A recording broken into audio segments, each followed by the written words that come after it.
Good morning, the start of another week here on the Celtic Way.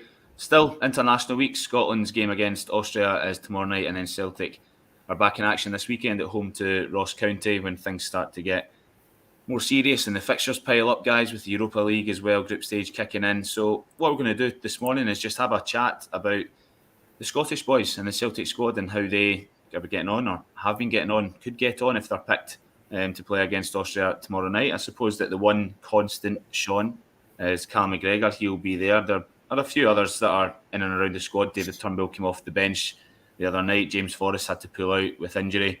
We'll come to Stephen Welsh as well, because I think that, especially with Scott McTominay's injury at the right side of the defence, there's maybe a wee vacancy there that can get filled on occasion. But we'll start off talking about Callum Mcgregor, because I think that given the responsibilities he's got at Celtic now, the quality that he's shown, the consistency that he's shown for such a long time, it seems that him and Billy Gilmour are the preferred two for Scotland. Do you think Callum Mcgregor should be pretty much an automatic pick for his country? Yeah, I think he should. I think, given you just mentioned Billy Gilmour there, he obviously got man of the match against England in June. I thought McGregor was just as good as him that day. I think he almost suffered a hangover from the fact Celtic had a poor season. It was almost harder for him to get the plaudits, even though he was playing well, I thought. I think he will play tomorrow for Scotland. I think you've got to remember, it was Moldova they were playing and McGregor didn't start. So although he came on and played the final half hour, you're almost, from a Celtic point of view, almost thinking, well, that's about 65 minutes that he didn't have to play for once. Because it's, you know what it's like the last few years, a rest is few and far between for McGregor, so any sort of rest, you would think from a Celtic point of view, benefits him. Played the full 90 against Denmark, obviously, a couple of days before that, and I expect him to play the majority, if not all, of the game tomorrow. But nonetheless, more than 60 minutes of a rest for McGregor is a benefit, I would think. Alison, I think for some time, when it was McGregor and Ryan Jack that were getting played in the deeper role for Scotland, I think it's probably fair to say McGregor didn't quite bring the influence to the national team that he has had for Celtic. But in the last year, he's shown himself to be quite a big game player for Scotland, because away to Serbia in the playoff, he was one of the best players on the pitch for Scotland. He was absolutely superb there in centre mid. Against England at Wembley in the Euros, I thought he was absolutely superb as well. And then he scored the only goal of the Euros for Scotland against Croatia in the final game.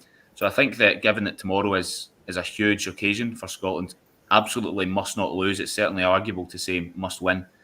We hope that McGregor can influence it the way that we know that he can.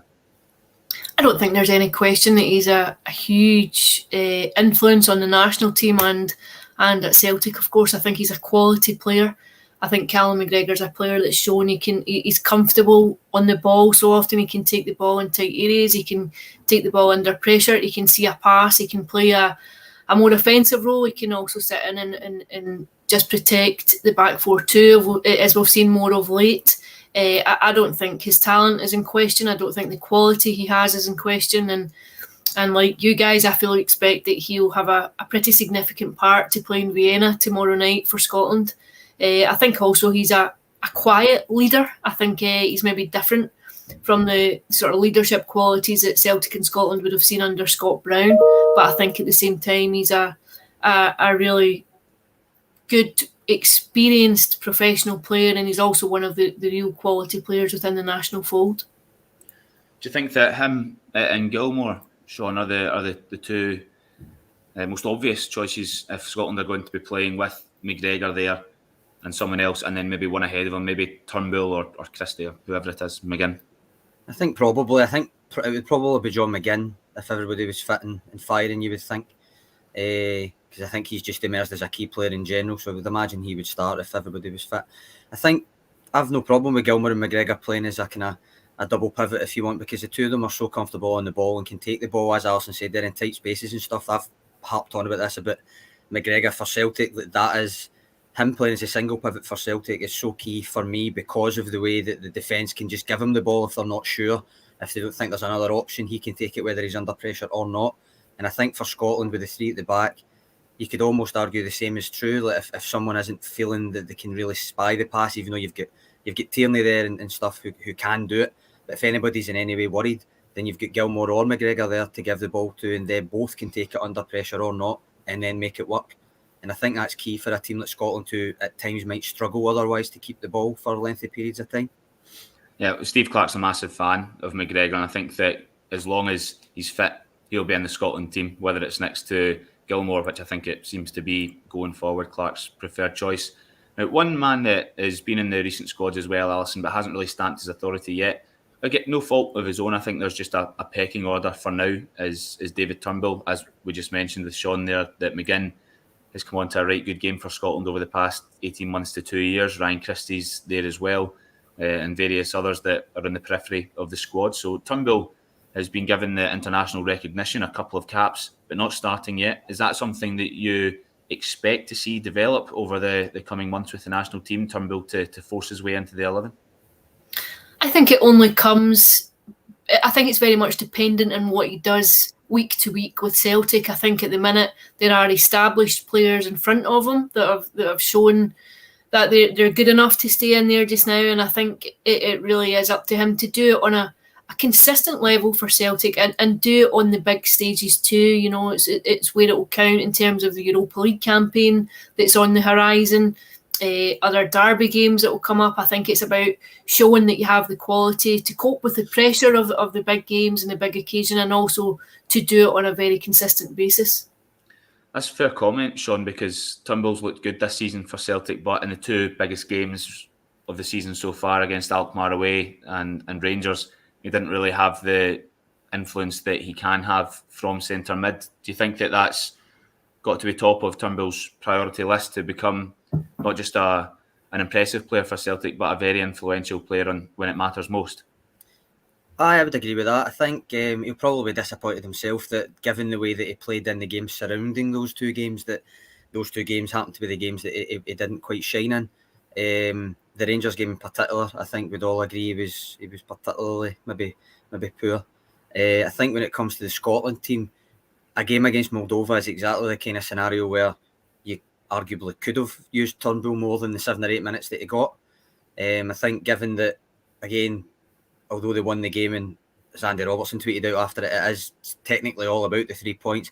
You were kind of looking for more goals against Moldova, I would say. They missed a couple of chances and stuff as well, but I think there's a strong case to be made that a player of Turnbull's ilk is exactly what Scotland should have been maybe thrown on earlier against the likes of Moldova, not just because he's not that experienced at international level, but just because of who they were playing and the type of game that it was. No offence to Kenny Mclean, I think Kenny Mclean actually gets probably underrated by a lot of the Scotland fan base. Just judging by what I see on social media when he gets a game and stuff, I think he is a good player. But I think in that specific game, I wouldn't have been averse to seeing Turnbull come on to try and maybe probe further forward than what Mclean usually operates in. And I think 7 or 8 minutes was maybe not enough for Turnbull, given, all right, as you say, 2 games there, the 2 biggest games he didn't really perform in for Celtic, but some of his performances in the other games, I think maybe Clarke could have used them for a wee bit longer, trying to unlock and get a couple of goals to the goal difference. Well, we're all Turnbull fans here, all rate him highly and think that he'll go on to have a great career. But for now, Alison, you're of the opinion that there are a few players ahead of him in the pecking order that have done enough to sustain that, and that's just the way it is, and it's up to him to take their jerseys off them. I would agree with that. I think David Turnbull came to the fore in a fairly chaotic Celtic season. I think it was the latter half of the campaign where he really came into the first team and nailed down a regular starting slot. So I think it's still fairly early days for him in terms of exposure to the very top level. I don't have any doubt about his quality. I think he will go and improve it, but I do think that there are players just now ahead of him when it comes to the international pecking order. I would anticipate that if the trajectory of his career continues as it has over the last 9 or 10 months, that will come. But I think he still has a wee bit of work to do in a domestic sense to get there. I think with Turnbull, what you've also got to remember is that this is essentially the start of his 3rd full season. He might be 22, but he had that horrible injury where he missed a full season, so that interrupted his progress. And then last season was basically his 2nd season as a proper first team player for any club. So I think the fact that he has accelerated his progress so quickly as it is still quite impressive. Yeah, no, it's a fair point. I think it's easy to forget that, especially the injury season, because that interrupted his move to Celtic. Eventually it happened that people forget that initially it was off the cards before it was back on. So yeah, no, fair to point that out. Sean, where does James Forrest fit into the Scotland team in this setup, if he fits into the Scotland team in this setup, which is the 3-5-2 with two wing backs? I think he could fit in a couple of places. He could play off the striker if he's wanting, rather than two proper strikers up front, if he wanted James Forrest closer to the goal. But he played wing back for Celtic to good effect. I suppose the difference, I would say, is if you're playing wing back for Celtic, you're essentially playing as another winger anyway. A lot of the time, he gets so ball dominant that it almost, the defensive responsibilities are secondary. I think with Scotland that's not the case, so it's probably a different type of wing back you'd be playing if you played with Scotland. On the flip side though, if you're playing Moldova, you expect Scotland to have the ball more, so in that kind of scenario I would have no problem with Forrest playing wing back. I think he's his experience, his quality, he will be in the squad when he's fit again. Where he fits in will depend on who they're playing, I would think. The formation, it doesn't really suit him down to the ground, Alison, James Forrest, but he has played at the 3-5-2, as Sean said a moment ago. I suppose games where that's really not an issue at all would be the Moldova game or the Faroe Islands or whoever, when he can get forward and try and put the opposition defence and the opposition wing back under some pressure.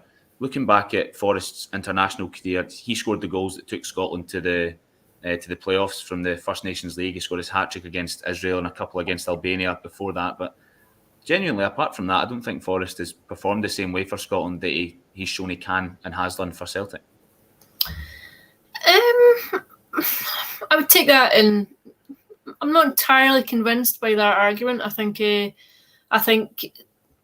he's a quality player, and I think if you're an international manager, you probably want as many quality, experienced players in the team and in the starting lineup as you can. I think James Forrest's European record for Celtic is notable in terms of goals and assists. I think he's been a fairly big performer there, and I think that's quite an accurate barometer then of being able to cross over into international football.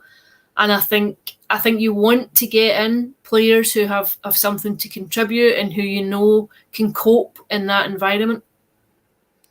Sean, do you think that in a 3-5-2, it's probably between O'Donnell, Still, Patterson, Forrest, and then depending on the depth and injuries, Ryan Fraser comes into the equation? Maybe I know that Scotland have just called up Paul McGinn of Hibs to the squad today, but I don't think he's really one of the ones in contention for a regular start for Scotland. No, I think you're probably right there. Assuming he's going to stick with the 3-5-2 or the 5-3-2, however you want to put it, which I think he will, then I would think chances are it's between the three of them. Again, it might be, I use the phrase all the time when it comes to talking about Ange Postecoglou's selections, it's like horses for courses, depends who they're playing. I can't for the life of me imagine them playing Forrest as the wing back if they're playing Denmark, for instance. I could easily see it happening in the Moldova game, for instance. If he was in the squad there, you could make the argument that could have been the way that he went. But more than anything, like having Forrest fit again, not just for Scotland but for Celtic, will be a massive boost. Like, not just because of his quality and his experience, but for Celtic especially, the depth issue, I just can't see past it a lot of the time. I've been harping on about that as well. Centre mid is the biggest kind of concern for me, particularly Callum Mcgregor, but I don't think the wings are so far behind it. In terms of a couple of knocks can just knock things out of kilter for Celtic. I think you might see Kyogo playing wide left quite often, just for the fact that there's not much depth in the wide areas, especially with the fact that Mikey Johnston and Karamoko are still injured, and they would have been the kind of, don't want to say the last options, but you know what I mean. That would be what led to them getting their first team chances, you would think.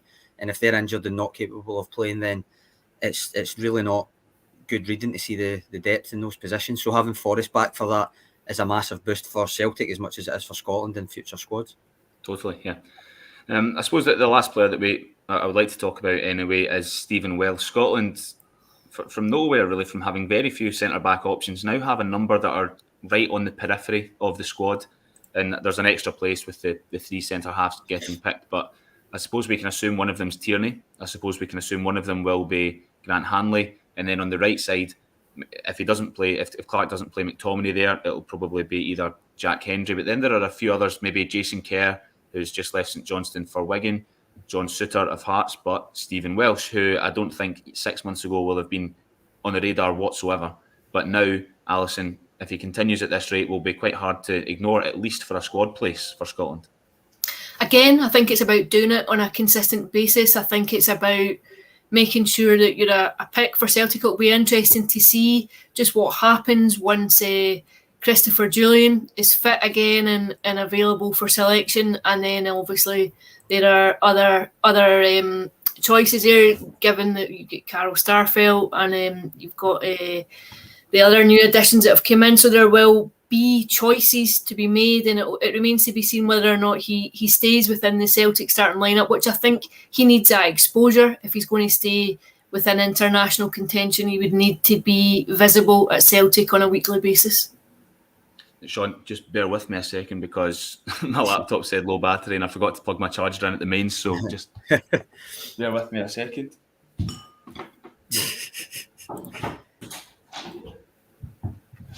There we go.